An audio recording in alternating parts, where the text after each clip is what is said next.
Decisions, decisions, decisions. Smart tips on making tough ones. Navigating information and choices is among the leader's most important responsibilities. Try these. Plus expert tips. In a world of so many competing interests, making smart decisions is harder than ever.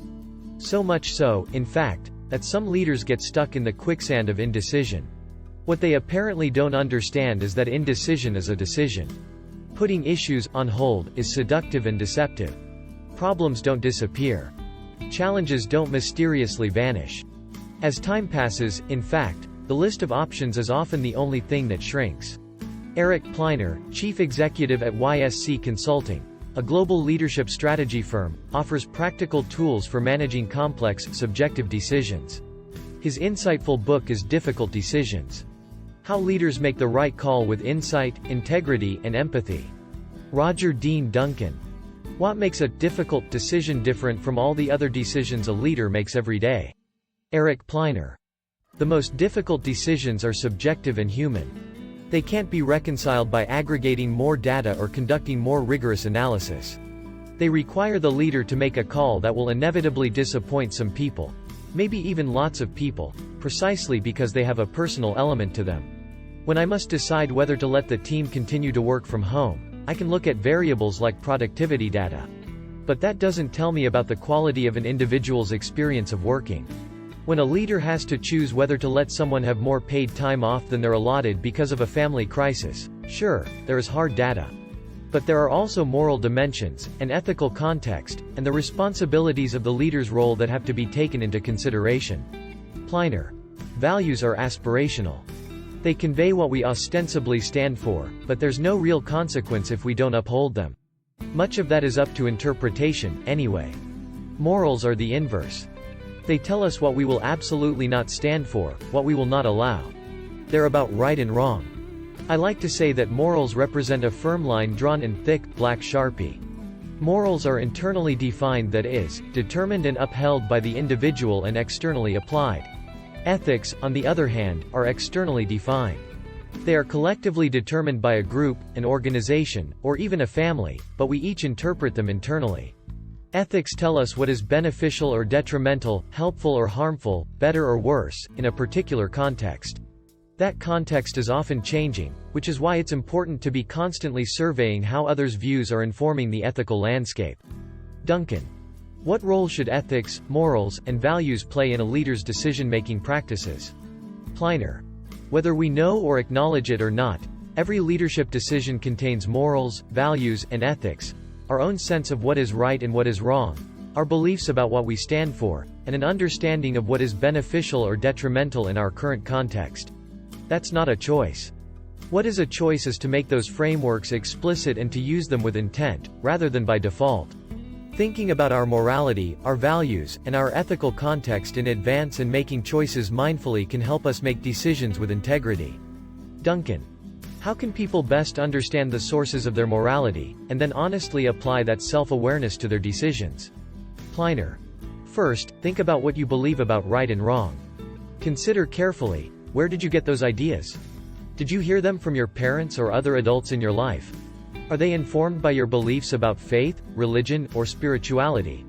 Do they come from community principles, your cultural heritage, or other aspects of your core social identities? What experiences in your life reinforced or solidified your views of what is right and what is wrong?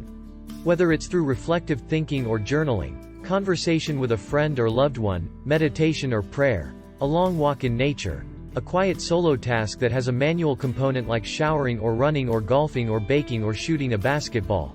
Engage in an activity that allows you to think deeply and challenge your own ideas and assumptions. Duncan. What's a good exercise to help people clarify their desired moral leadership, brand, or reputation? Pleiner. Imagine that you're being recognized for the totality of your life. Maybe you're envisioning your own eulogy. But if that's too morose, imagine a Lifetime Achievement Award. There's only one rule: you can't mention any of your professional accomplishments. No job titles, no company names, no stats and figures. How do you want to be described? What do you want to be known for? What have you done? Who have you been? How have you behaved in your life that would support the total story of who you are and what your life has been about? Make a list of the moments, relationships, and other details that bring the story of your life to life. Now, look over that list.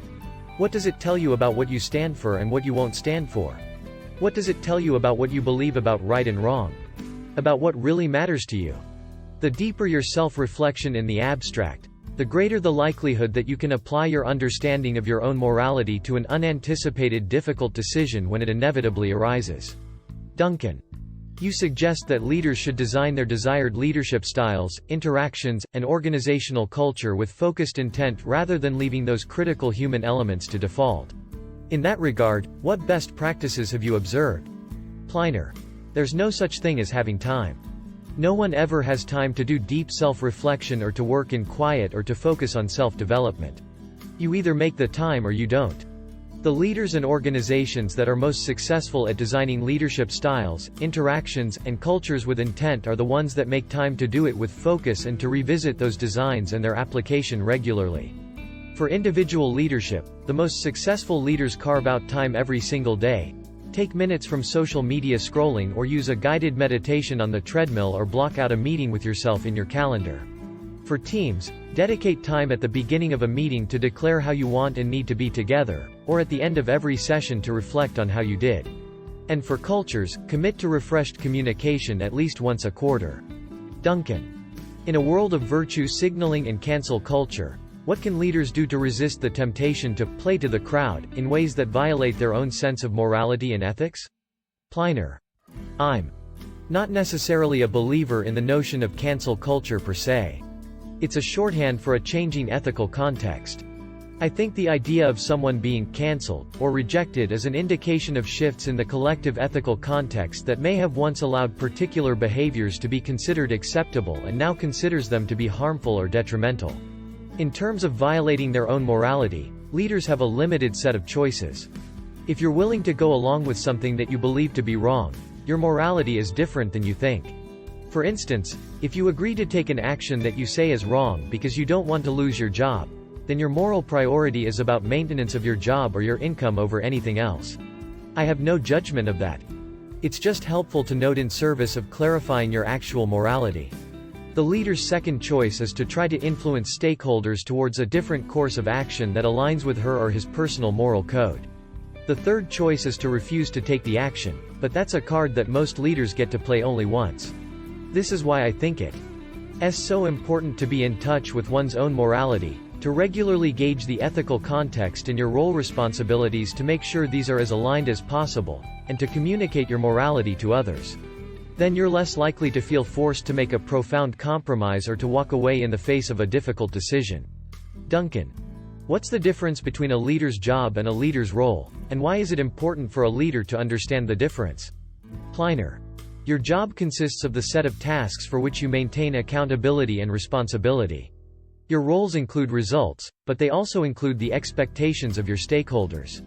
Jobs require understanding of deliverables and outcomes.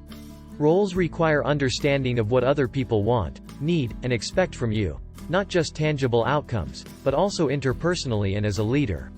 Leaders need to understand the difference because your role with one set of stakeholders may have expectations that conflict directly with expectations from another set of stakeholders. Their desired results, e.g., maximize returns for investors, might be identical, but their expectations of how you get there, e.g., at all costs versus with a priority for employee or customer care, might be pretty different. You have to understand and navigate both. Otherwise, it's only a matter of time until you're not the leader anymore. Duncan. You suggest using the moral code, ethical context, and role responsibility triangle when making difficult decisions. Give us an example of how that works. Pliner. When any two sides of the triangle come into conflict, look to the third to help you find the right way forward. Here's an example. Lots of leaders have been challenged by whether to require vaccinations for employees returning to the office. Maybe my personal morality, my sense of right and wrong, tells me that individuals should have bodily autonomy at all costs, and that no one else should interfere with that autonomy. But the ethical context, what is collectively helpful or harmful, indicates that we have a serious, collective public health issue that can be helped via mass vaccinations. How do I reconcile that conflict between my morality and my ethical context? Well, I can look to the responsibilities of my role. As the leader of an organization, I am accountable to deliver results that require me to put the collective good of my business, and therefore of my employees and customers, ahead of any one individual's beliefs.